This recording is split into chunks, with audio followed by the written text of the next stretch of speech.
Hey guys, so today I'm going to be looking at cops who had a gut feeling. So yeah, let's just get right into the video. Police officer here. A mum called 911 to report her 14-year-old daughter missing.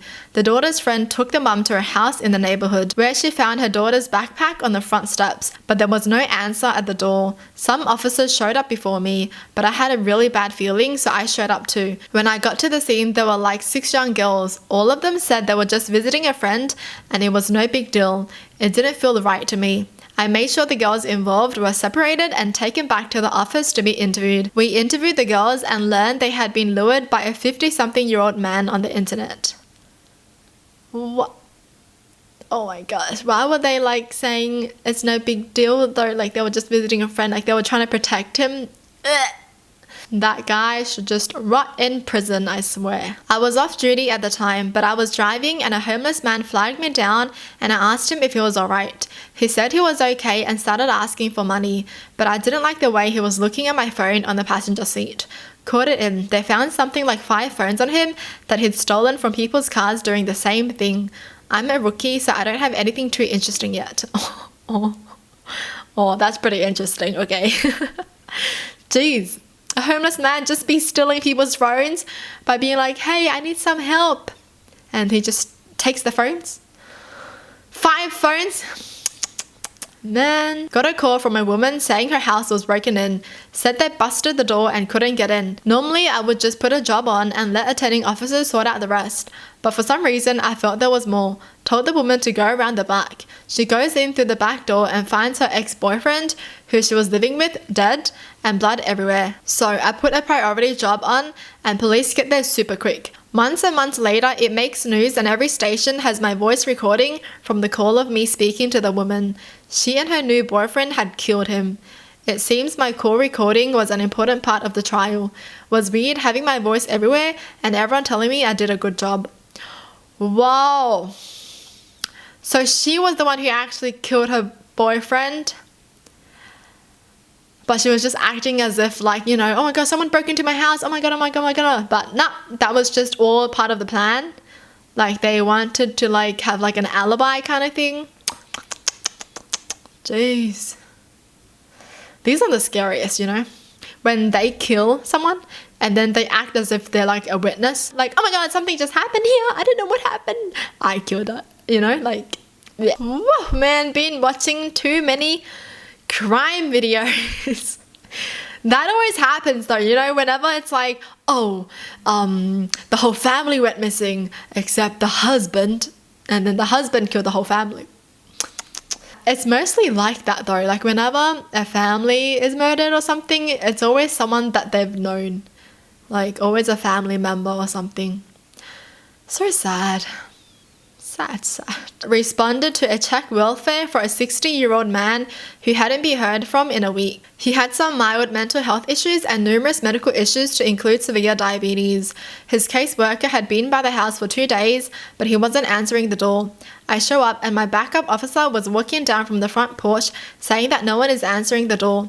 I just had a feeling that something wasn't right, so I spent half an hour walking around the house, knocking on all the doors and windows, listening and peeking in wherever the blinds weren't drawn to and try and see anything. I even went so far as to pull up a ladder from the back of the house and use it to climb up to the second floor windows, so I knock on those too. Nothing. Eventually, I just try all the knobs on the doors. They are all locked, except for the back door. It's a huge no-no for police to just enter your home without a warrant or PC of crime, of which I have neither. Now, there is a community caretaker exception that police can use for situations just like this, but we have to have some articulable reason for believing someone is in danger. A social worker saying they haven't seen a guy in 2 days is not good enough. I have no authority or legal protections for opening this door and going in. I crack the door open just a smidge, just enough to yell in, "Police, is anyone inside?" and stick my ear up to the crack. I hear a chuff noise coming from the back room. Could have been a dog, could have been a person, could have been a TV. Still don't have enough to enter, but I see an opportunity. I crack the door open enough to poke my head inside fully. "I'm sorry, I didn't understand you. This is the police. Can you come to the back door, please?" "Help me," really freaking faintly, just above a whisper.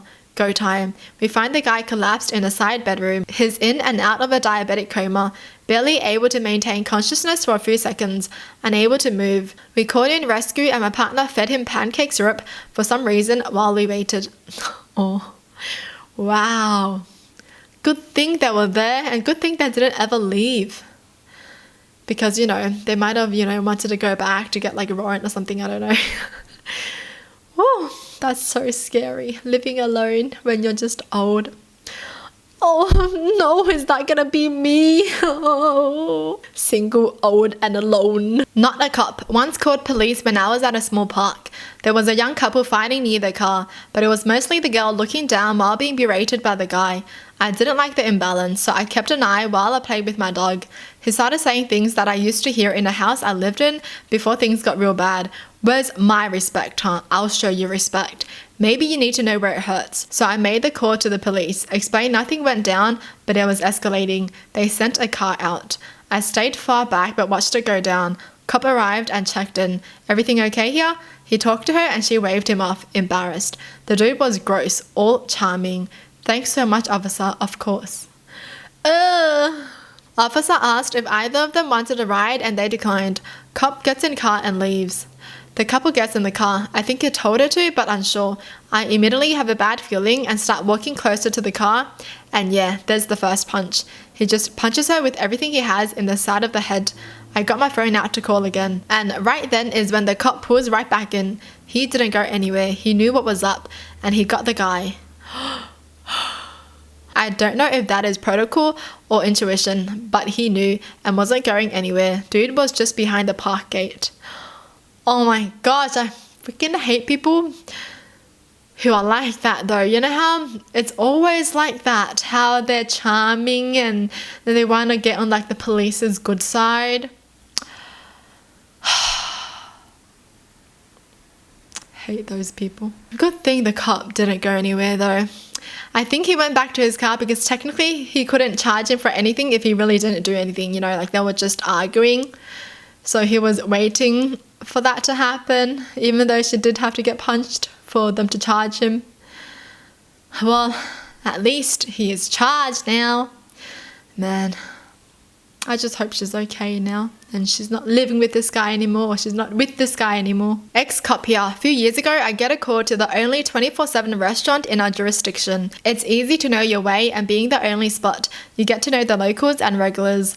My partner and I arrived on scene to find old Lenny drunk and cheerful with a young follower and an upset hostess telling him to leave and never come back. My partner walked inside to get background information from the witnesses inside while I stayed in the front watching Lenny and his young counterpart as they argued about where to go next. After a few minutes, we conclude that Lenny ordered one of everything off the menu, waved a handful of cash around, and then said I was just joking when they served the first dish. We decided to trespass Lenny and let him go, but if he came back, he was going to jail. Lenny didn't like the answer but accepted it and tried to get in his car. Problem is, Lenny was barely able to walk straight, and there was no way I was gonna let him on the road. I told Lenny if he got into that car and turned it on, he was going to jail. Lenny really did not like that. He stepped out the car and just stared at me as he slowly walked to his trunk. All I remember was time slowing down and this intense focus as we never broke eye contact. But we both knew what was going to happen. I pushed down on my level 3 holster, rocked the lever forward, and pulled it out just enough to ease it out fast. Lenny and I stared at each other for what seemed like minutes, but probably only lasted seconds, when he said, "Not today," and walked away. The next day, Lenny was arrested for pulling a small caliber rifle out of that very trunk and threatening his neighborhood trailer park. Maybe if I didn't stay focused or wasn't paying attention, the outcome would have been different. Luckily, I did. Yo, he was going to go into his trunk to pull out a freaking rifle. Lenny, the troll, bro. Dude, these people be crazy. What the heck is he even doing? Like going to a restaurant, ordering everything, and then waving cash around being like, just kidding, bye. What an idiot. I would not have let him out that restaurant, I would have locked the restaurant. Give me that money. If you ordered food, you gotta pay for it. Jeez, seriously.